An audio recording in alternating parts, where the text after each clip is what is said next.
Hey, Lysandra Everett here from ETS Tax Relief, and I wanted to shoot this quick video to share with you the memo from the Office of Chief Counsel for the IRS, essentially the IRS attorneys.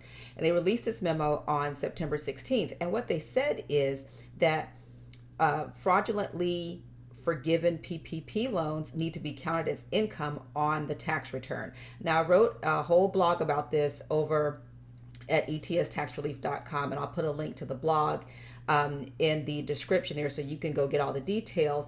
But basically, they said this: if you received PPP loan forgiveness under false pretenses, then you need to claim that income on your tax return because you were really not eligible for the relief.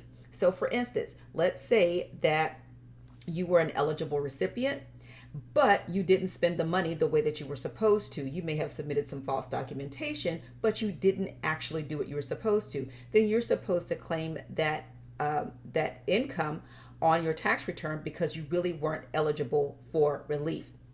So now, what most people are going to ask is, what happens if you don't do that? Well, let's assume you get caught, right? Because folks is getting caught left and right.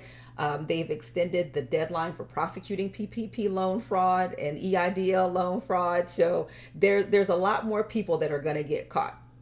But let's assume that you do get caught and you obtained a PPP loan fraudulently or loan forgiveness fraudulently, and you didn't claim that income on your tax return. Well, if you get caught and you didn't claim it, then that's tax evasion. So that's another charge that gets added to the already fraud charges, whether it's loan fraud, wire fraud, fraud, right? Because see, when you lie on a loan form, a federal form or a loan form, that's a felony. Like, people really don't understand that is really that's a felony. Okay. There's no two ways about it. So yeah, so I'll put the link in the comments so you guys can check out the blog post. It takes about 5 minutes to read, but it really goes into what the memo says. And there's also a link to the memo in the blog post if you want to read that too. All right. So thank you guys so much for tuning in, and I'll see y'all next time. Bye.